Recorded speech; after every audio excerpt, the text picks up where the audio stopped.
ഞങ്ങളിവിടെ കൊച്ചിയിൽ വെച്ചാണ് കാണുന്നത്. വളരെ ഇല്ല വളരെ ആക്ഷനിലായിട്ട് കണ്ടതാണ് ഞങ്ങള്. വളരെ യാദൃശികമായിട്ട് ഞാൻ വേറൊരു പരിപാടിക്ക് പോകുന്നതിനിടയിൽ ഈ പറഞ്ഞ പോലെ അവിടുത്തെ ലോബിയിൽ വെച്ച് കാണുകയും അതെ അതെ അതെ ഏറെക്കുറെ ഞാൻ എപ്പോഴാ പിന്നെ അതൊക്കെ സെറ്റാക്കി ഞാൻ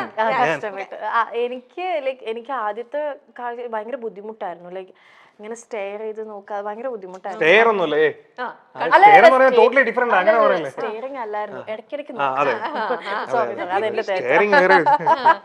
അപ്പൊ അത് കഴിഞ്ഞ് പിന്നെ ഞങ്ങൾ ഓൾറെഡി ഫേസ്ബുക്ക് ഫ്രണ്ട്സ് ആയിരുന്നു. അത് ഞങ്ങൾക്ക് അറിയില്ലായിരുന്നു, രണ്ടുപേർക്കും അറിയില്ലായിരുന്നു. അതായത് നമ്മൾ ഈ ഇൻഡസ്ട്രിയിലെ ആൾക്കാരെ റിക്വസ്റ്റ് അയക്കുമ്പോൾ അത് അക്സെപ്റ്റ് ചെയ്യും, അങ്ങനെ ആയിരിക്കണം. അല്ല എന്റെ സ്ക്രീൻഷോട്ട് എനിക്കറിയാം പിന്നെ റിക്വസ്റ്റ് വരുന്നത്.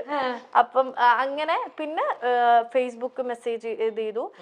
പക്ഷെ എനിക്ക് അന്ന് എനിക്ക് ഒട്ടും റേഞ്ച് ഇല്ല വീട്ടില്, BSNL ഒക്കെ ആയിട്ട്. അപ്പൊ ഇന്ന് അയച്ചു കഴിഞ്ഞാൽ 2 ദിവസം കഴിഞ്ഞിട്ട് എന്റെ റിപ്ലൈ കിട്ടുള്ളൂ. പിന്നെ ഞാനിങ്ങനെ വോൺ ചെയ്തു, നമ്പർ ചോദിച്ചു. അപ്പൊ ഞാൻ പറഞ്ഞു പ്രപ്പോസ് ചെയ്യരുത്, എനിക്കത് ഇഷ്ടമല്ലാന്ന് പറഞ്ഞു. അങ്ങനെ അപ്പൊ പിന്നെ നമ്പർ തന്നു. പിന്നെ പുള്ളി എല്ലാ പടവും ഫസ്റ്റ് ഡേ ഫസ്റ്റ് ഷോ കാണുന്ന ആളാണ്. ഞാനാണെങ്കിൽ എന്റെ വീട്ടിൽ അങ്ങനെ സിനിമയ്ക്ക് കൊണ്ടുപോവേ ഇല്ല. അപ്പൊ ഈ സിനിമാ പ്രാന്ത് ഉള്ളതുകൊണ്ട് എനിക്ക് കഥകൾ പറഞ്ഞു തരുന്ന രാഹുലാണ്. അല്ല, പ്രപ്പോസ് ചെയ്യില്ലെന്ന് എനിക്ക് ഒരു ഇത് കോൺഫിഡൻസ് കിട്ടിയതിന് ശേഷമാണ് നമ്പർ കൊടുത്തത്. പിന്നെ ഫ്രണ്ട്സ് ആയി. ഇഷ്ടമല്ല, ലൈക്ക് ഇതല്ല, എന്താണ്, പ്രണയം തുടങ്ങിയിട്ടില്ല. എന്നിട്ട് പിന്നെ കഥകൾ നമ്പർ പിന്നെ കൊടുത്തു ഞാൻ. എന്നിട്ട് ഞാൻ പറയുന്നു നമ്പർ തരാം, പക്ഷെ ഇല്ല. എന്നിട്ട് വേറൊരു കാര്യം കൂടെ ഞാൻ പറഞ്ഞു, നമ്പർ തരാം പക്ഷെ ഇങ്ങനെ പ്രപ്പോസലൊക്കെ ആണെങ്കിൽ ഞാൻ ബ്ലോക്ക് ചെയ്യും. അതും കൂടെ ഞാൻ പറഞ്ഞു. എന്നിട്ടാണ് നമ്പർ കൊടുത്തത്. ബ്ലോക്ക് ചെയ്യാൻ പറ്റില്ല, അയച്ച മെസ്സേജ് ഇട്ട് 2 ദിവസം കഴിഞ്ഞിട്ടാ. പിന്നെ ഈ സിനിമാ കഥകൾ അറിയാൻ വേണ്ടി വിളിച്ചു തുടങ്ങി. ഈ നന്നായിട്ട് കഥ പറയാൻ പറ്റും. അതില് ഭയങ്കര മിടുക്കനാണ് ഒരു ഇൻസിഡന്റ് തന്നെ. ശരിക്കും ലൈഫില് നല്ലത് ചീത്തയായിട്ടുള്ള എത്രയൊക്കെ കഥകൾ കേട്ടിട്ടുണ്ടാവുന്നറിയോ? അവന്റെ കഥകൾ തന്നെ ഇഷ്ടം പോലെ കേട്ടു. അല്ല, ഇനിയിപ്പൊ കേൾക്കാനിരിക്കുന്നതേ ഉള്ളൂ. ലൈഫ് ഒരുമിച്ചൊക്കെ നിങ്ങളുടെ ജേർണി തുടങ്ങിയിട്ടല്ലേ ഉള്ളൂ. ഇനി എന്തൊക്കെ കള്ളക്കഥകളും ഇങ്ങനെയുള്ളവരുണ്ടല്ലോ, ഇൻസ്റ്റന്റ് ആയിരിക്കും. നിങ്ങൾ എവിടെയാന്ന് ചോദിച്ചു കഴിഞ്ഞാൽ അവരുടെ ഭാഗത്തുനിന്ന് കഥ മേക്ക് ചെയ്ത് വരിക. അല്ലല്ല, എന്റെ ഭർത്താവും ഇതുപോലെ തന്നെ ഒരു ഡയറക്റ്റ് ചെയ്തിട്ടുണ്ട്. അപ്പം കഥ എഴുതാൻ ഉള്ള ആൾക്കാർ എന്റെ മോൾക്കും അതേ ഒരു ഇത് കിട്ടിയിട്ടുണ്ട്. നമ്മൾ പറയും ഇൻസ്റ്റന്റ് ആയിട്ടേ പിന്നെന്താന്നൊന്ന് ചോദിച്ചാൽ മതി, അവിടുന്ന് അങ്ങ് പൊയ്ക്കോളും. കഥ ഇങ്ങനെ വന്നോണ്ടേയിരിക്കും. എന്നിട്ട് രാഹുലിന് എപ്പോഴാ തോന്നി ഇവിടെ?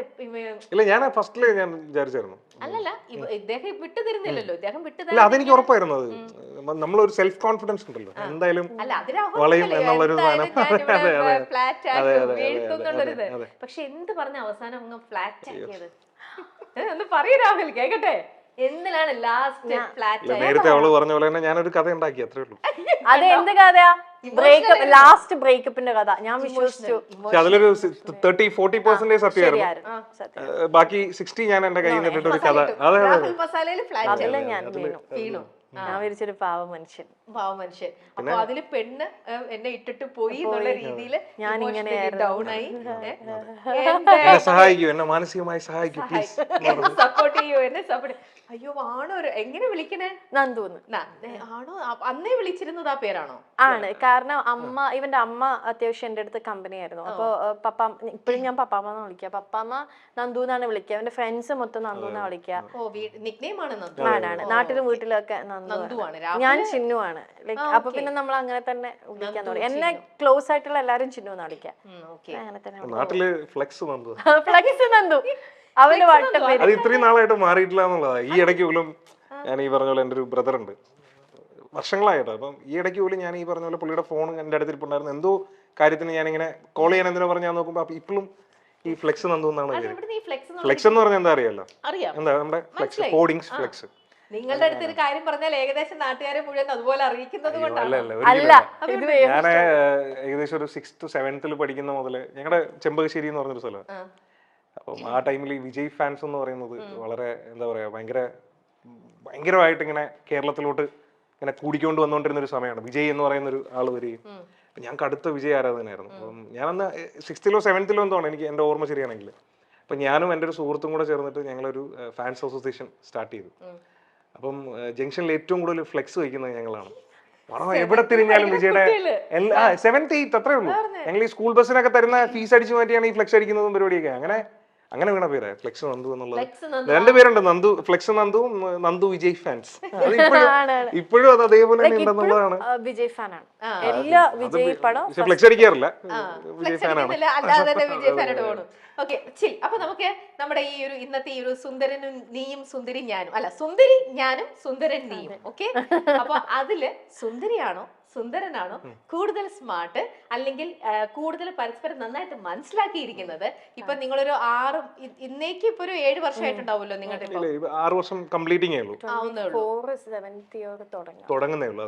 ഓക്കെ, അപ്പൊ എനിവേ അപ്പൊ 6 ഇയേഴ്സ് കംപ്ലീറ്റ് ചെയ്തു. 6 ഇയേഴ്സിൽ നിങ്ങൾ പരസ്പരം എത്രത്തോളം മനസ്സിലാക്കിയിട്ടുണ്ട്, അറിഞ്ഞിട്ടുണ്ട് എന്നൊക്കെ അറിഞ്ഞിട്ടുണ്ടെന്നുള്ളത് ചെറിയൊരു ടെസ്റ്റ് ചെയ്യാൻ പോവാണ് കേട്ടോ. ചെറിയൊരു റൗണ്ട്. ഓക്കെ, ഈ റൗണ്ടില് തെറ്റിച്ചിട്ട് ആൻസർ പറഞ്ഞു കഴിഞ്ഞാൽ ചെറിയ പനിഷ്മെന്റ് ഒക്കെ ഉണ്ടാവും കേട്ടോ.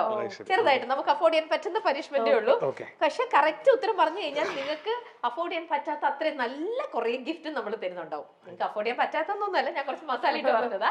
ഓക്കെ, അപ്പൊ നമ്മുടെ ഫസ്റ്റ് റൗണ്ട് എന്ന് പറയുന്നത് ഞാനൊരു പിക്ചർ കാണിക്കും. ഞാനല്ല, നിങ്ങൾ ഒരാൾ അങ്ങോട്ടും ഇങ്ങോട്ടും പിക്ചർ കാണിച്ചു കൊടുക്കണം. എന്നിട്ട് ആ പിക്ചർ കണ്ടിട്ട് അത് എന്താന്ന് മറ്റേ ആളത് ആക്ടിങ്ങിലൂടെ, ചുണ്ടുകൾ അനക്കരുത്, ആക്ടിങ്ങിലൂടെ അതെന്താ സംഭവം എന്ന് പറയണം. ഓക്കെ, 1 മിനിറ്റ് സമയത്തിനുള്ളിൽ ആക്ട് ചെയ്ത് കാണിക്കണം.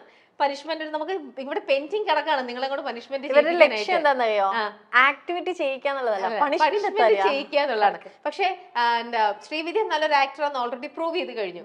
ഇദ്ദേഹം നല്ലൊരു ഡയറക്ടർ ആണെന്നാണ് പ്രൂവ് ചെയ്തിരിക്കുന്നത്. നല്ലൊരു ആക്ടറും കൂടെ ആണോ എന്ന് ടെസ്റ്റ് ചെയ്യാൻ വേണ്ടിട്ട് ആദ്യത്തെ സംഭവം ഞാൻ രാഹുലിന് തന്നെ കൊടുക്കുകയാണ്. രാഹുൽ ഇത് കാണുക, ഒരു രീതിയിലും ഇത് ഞങ്ങളെ ചീറ്റ് ചെയ്യരുത്, കാണിച്ചു കൊടുക്കരുത് കേട്ടോ. ഇത്രയും ക്യാമറ വെച്ചിട്ട് ഞാൻ എങ്ങനെ ആക്ട് ചെയ്ത് കാണിച്ച് ശ്രീവിദ്യയെ കൊണ്ട് പറയിപ്പിക്കണം എന്താ സംഭവം. ഇതെന്താ ശരിക്കും അതല്ലേ ഞാൻ ഉദ്ദേശിക്കുന്നത്? അതന്നെ, അവർക്ക് പറയല്ലേ എന്താന്നൊന്നും മിണ്ടരുത്, ഒരു ക്ലൂവും കൊടുക്കരുത്. അഭിനയിച്ച് രാഹുലിന്റെ അഭിനയ മികവാണ് ഞങ്ങൾ ഇവിടെ കാണാൻ പോകുന്നത്. Okay, come on Rahul, ready? ശ്രമിക്കൂ, പിന്നെന്താ. നല്ലൊരു ഡയറക്ടർ, എത്ര പേരെ കൊണ്ട് അഭിനയിപ്പിക്കാനുള്ള ആളാണ്. ഞാനല്ല അഭിനയിച്ച് കാണിക്കുന്നത്. അതെ, ചെയ്യൂ. തുടങ്ങിക്കോ. തിന്ന സാധനം എന്ത് പെട്ടെന്ന്, അയ്യോ ഇങ്ങനെ ഒഴുകി നിൽക്കും. അങ്ങനെ ഒഴുകുന്ന ഒരു സാധനം. പാനീയമാണോ? പാടുന്നതാണോ? പാടുന്നത്, ഒഴുകിയ.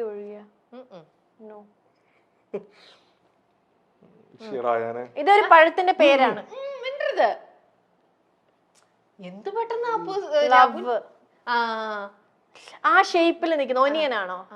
ഒനിയൻ പഴല്ലേ, ആപ്പിൾ ആണോ? എനിക്ക് മനസ്സിലായില്ല. നീ ഇങ്ങനെ ചോദിച്ചു കഴിഞ്ഞാൽ ഞാൻ എന്ത് പറയും? പെട്ടെന്ന് ആൻസർ ചെയ്യാം. രാഹുൽ കറക്റ്റ് ആയിട്ട് തിന്നുന്ന സമൂസയാണോ? മനസ്സിലായിട്ടില്ല. തിന്നുന്ന സമൂസ. സമൂസ. ഇത് കൊറേ സമൂസ ഉണ്ട്, അതാ നീ കൊറേ കാണിച്ചു. പാട്ടിന്റെ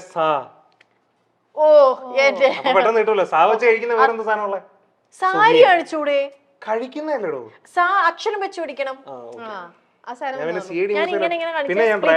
സ്പ്ലിറ്റ് ചെയ്യാണെന്ന് കേട്ടോ അർത്ഥം. രാഹുൽ അത്യാവശ്യം കുഴപ്പമില്ലാണ്ട് അത് ചെയ്യിപ്പിച്ചിട്ടുണ്ട്. ഞാൻ കണ്ടു മാറ്റി വെച്ചു. മനസ്സിലായി, എങ്ങനെയാണെങ്കിലും മനസ്സിലാവും. ഓക്കെ, ഇത് പറഞ്ഞില്ലെങ്കിൽ ഇവിടെ നമ്മളിപ്പോ ഇറക്കി വിടും. മിണ്ടരുത്, മിണ്ടാൻ പറ്റില്ല.